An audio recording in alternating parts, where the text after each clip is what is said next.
Welcome back to Medina County, Texas GMRS. We are testing the Anysecu, you could probably tell by the thumbnail, UV-K5.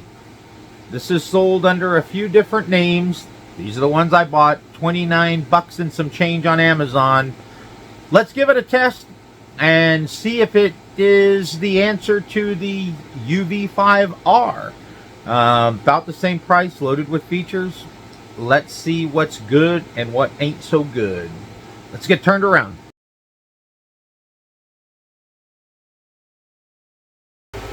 All right, ladies and gentlemen, here it is, the Anysecu UV-K5. I may have said that wrong in the intro. Oh well, it's irrelevant unless you're trying to look it up on Amazon. But UV-K5. I don't want to say it's a new radio. It's new to me. I think I had seen them a while back. I know there are a few videos out there on them, and one of the guys ordered one. It took him, Jesus, like 4 weeks to get the thing in, and he got it and said that he really liked it. And so I was like, you know what, for 29 bucks, I'll give it a shot. So this is a dual band UHF VHF, but it does monitor bands outside of what it's able to transmit on. So you can get air bands on this. One of the really cool features is the Noaa alert, the Noaa monitoring and alert. So we'll get into that in a minute. But you know, the big selling point is USB, well, if you can see past my fat fingers, the USB-C charging. It does come with a desktop charger, which I will probably never use since it has the USB-C. But my wife, she works at the airport out in Hondo, and she wanted something to listen to the air traffic with out there, so I picked her up one and got me one, and just kind of been playing with them. 1600 milliamp battery comes with it. I haven't had any issues with it dying out quickly. Does come with of course their antenna. It is the, if I can get that off of there, it's the male end on there. This has a big load at the bottom, I'm certain, because it's what does it say? My old eyes. 136 to 174, 400 to 480. So pretty widespread on that. So that's all you get in the box: the radio, the battery, the antenna, and the charger. The instruction manual, don't just throw it in the trash. It's not going to do you a lot of good. Straight out of the box, I'll tell you, I don't like it. I don't, and you could get used to it, but for instance, if you want to go from your top side to your bottom side on your frequencies, it's not as simple as a UV-5R where you have A and B, right? This one, you've got to hit function and then AB, and then it'll drop you down. So a lot of difference in all the buttons. Just takes some getting used to, I guess. It is small. I mean, as you compared to a UV-5R, I mean, it's roughly the same. This one, you can see that, roughly the same, but it's small and compact. Of course, your display is bigger than a UV-5R, right? Does take proprietary software to program it, which wasn't hard to use. It's okay. And let me tell you, ever since they've updated Chirp, I'm not a fan. I wish this computer over here, it doesn't have the update, and I don't think I'm going to update it unless I just have to. But not hard to program. Of course, you got your programmable function buttons here on the side, push to talk. On this side of the flap, you got your USB-C, Standard Kenwood type charger, handy dandy flashlight, LED transmit or receive light. Oh, it came with a wrist strap. It's in the box. Belt clip attaches to the battery. So got it all programmed up, and that first night I had it, we had storms coming in. So I wanted to test the one of the coolest features that this has for 30 bucks versus the UV-K5 is Noaa monitoring. So you go down here to the whichever, well, you can do it on either side, your top or your bottom. I did it on the bottom just to keep our repeater on the top. But you hit function and then Noaa. We're Noaa number 7. So then I'll put it back on top and nothing comes on, mind you. But if you notice, well, if we receive in here, hold on, if it's not receiving, there it goes. Can you see that? There you go. Of course, when I get, there it goes. It'll flash every couple of seconds. And what that's telling you is it is receiving Noaa. If there is an alert in your area, the radio will beep very loud and you will get the emergency warning that that's being broadcast. Other than that, it just stays like this. As far as battery drain, I didn't notice any crazy battery drain when I had it on that night. Well, I guess I should say that evening because we were up walking around outside. But it did go off a few times in order to stop it, because after the initial alert broadcast, it'll just continue playing Noaa. I had to turn it off and then turn it back on, and it goes back into standby monitoring Noaa mode.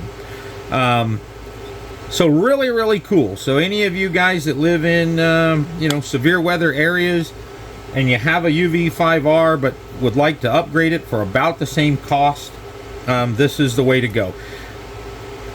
This goes into ham bands. I'm not a ham. It will never transmit on ham. That is not its intended purpose. It's strictly just to test out on GMRS channels and give y'all some feedback. The other thing that I noticed is this little speaker, and we're gonna go test this later and you'll be able to hear how it sounds. But the speaker, it's probably little bitty.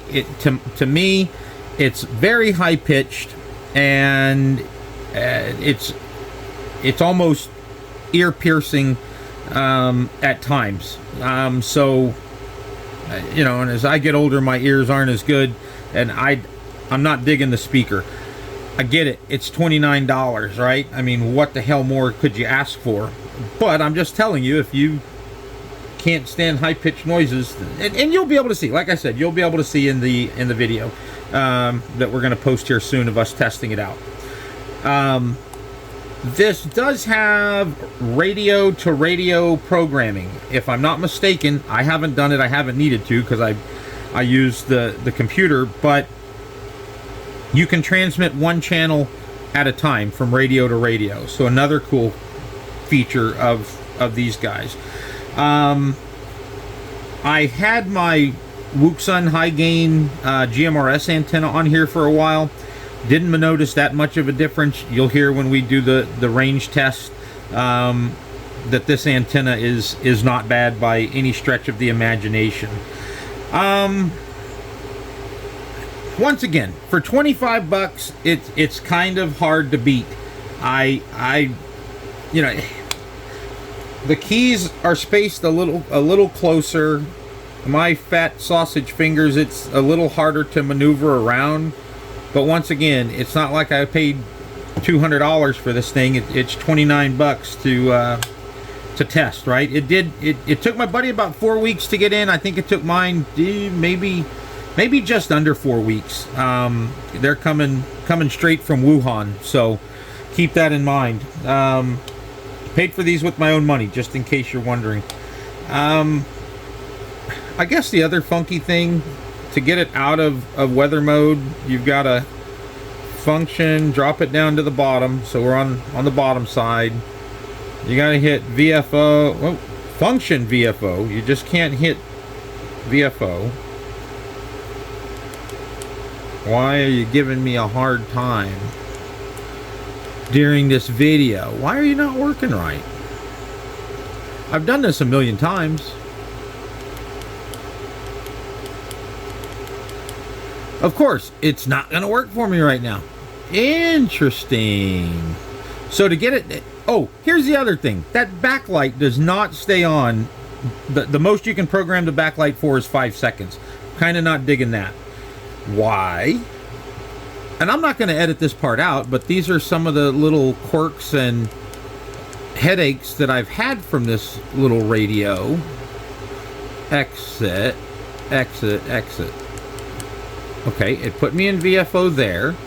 Let's go back down. What in the hell? It's not easy to get out of the Noaa watch mode, is what I will tell you. There it goes. You got to hit Noaa again, then VFO. That was operator error. I'll take the blame for that one all day long. But it's just a little quirky like that. Once again, for 29 bucks, I won't complain. All right, let's put this on the meter. And my buddy said his was getting a true 5 watts. Let's see if this one stacks up. I've been wondering. Let's take a look at that. Then I'll jump out to Hondo and get you a range test. Hondo Airport's about 13 and a half miles from the repeater. And we have some hills between us. So let's take a look, and then we'll come back and wrap this up. All right, let's give this Anysecu a test on the old watt meter. Got it set on high. I've already checked it connected directly to the watt meter, and there's no difference. This is easier this way. So we're going with the middle set of numbers. 5 is right there. It's advertised at 5. We're on a GMRS channel, and here we go. Almost 4.5. Try it again. Almost 4.5. So a little bit shy on the power. You know, one of the guys said that his is kicking out right at 5 watts. I truly have a feeling with any of these Chinese radios, you could line 10 of them up and you're probably going to get 10 different results. Let's do a range test on this. I'll drive out to the Hondo Airport and we'll see how it transmits and sounds. All right, let's give this Anysecu a test from the Hondo Airport here in front of Texas Aircraft. You're going to be able to hear the kind of squeaky high-pitched microphone, so let's see if you can tell. WRJC 281 to WRTH 378. 281 is 378 now. You are clear as a bell. I mean, there's no static whatsoever. Did you have some static before?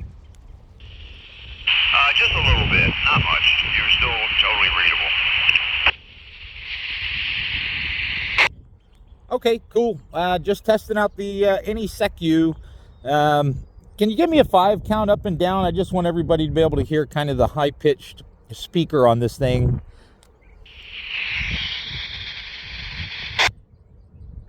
will do.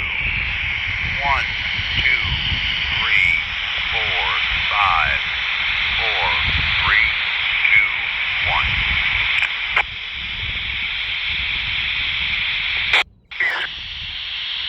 Canterville. Delta 320. Thank you, 378. I'm going to wrap this up, and I appreciate it.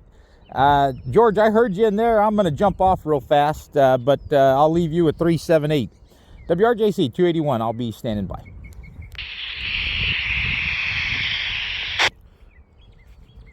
So, I don't know if you could hear it, but the speaker's definitely I'll say lower quality.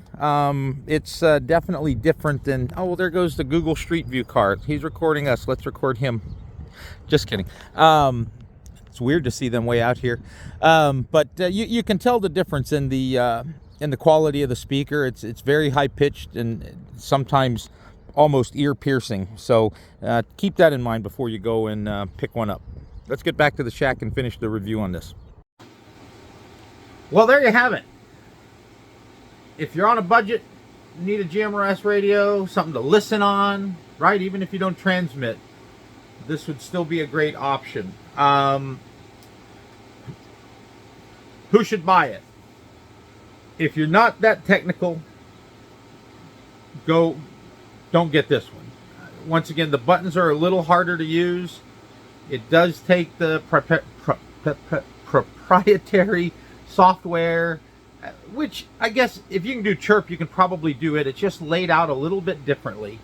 I try to think about just, somebody just getting into this. Which one would be less frustrating for them? And it's going to be the UV-5R. I'm not knocking these guys, but this one's a little more technical, a lot more button pushes, and with that instruction manual over there on the ground, it's not going to help you. And you're probably thinking, well, hell, the instruction manual for the Baofeng wasn't good. Yeah, but you can go find 8 gazillion videos on how to program this, and this one being as new as it is, I don't think you're going to find as much, right? No, if you're a technical guy, you don't mind the extra button pushes, you don't mind the loud whine of the speaker, then get you one of these.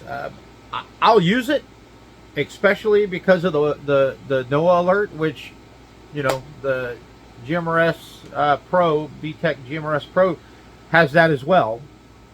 I told y'all before, that's my travel radio, so I normally keep it in the car. But I mean, God, I always feel like there's two. Oh, hold on, let's see if you can hear that. Oh, that is traffic on. I don't know if the camera is going to do that or the speaker on the phone is going to do that any justice. It's loud when static comes across. It hurts my ears. I feel bad because a lot of the times I don't really say if it's a good or bad radio, right? It's kind of like, well, it depends, and that's kind of the answer. It's kind of up to you. It depends on you, right? I don't want to sit here and tell you, oh man, this is the best radio since sliced bread, and then you get it and you're like, this is the biggest piece of shit I've ever put my hands on. I just want to give you enough information to maybe you can make a judgment call. On a scale of 1 to 10, 7.5, right? 7.5. If I guess my closest 10, I wouldn't even put the GMRS Pro at a 10 just because it's fairly complicated to use. The Wooksun KG905G is probably the most basic, simple radio. Few issues with programming, but it's pretty cut and dry. When my wife's here and needs a radio, I'm out of town, that's the one she grabs because it displays one channel, there's 4 buttons, 2 knobs, easy peasy, right? So watch that video if you're looking for a very simple radio. That would be the way to go. After you get that damn thing programmed, you turn it on and it's easy. So give that a video watch. I'll kind of put it up here somewhere on the closeout screen, and hopefully this video was good enough. But for $29, it's kind of hard to pass up, right? If you just like collecting these, well, go get you one. Right? You'll wait 3 or 4 weeks, but you might like it. All right, got another video coming out on, let's see. This guy, TID Radio, sent their radio to me. Yes, they sent me this one. I paid for the Anysecu. Kind of cool features on that, so we'll talk about it. See you on the next video. I hope y'all have a great day. Appreciate you watching. See you later. Bye.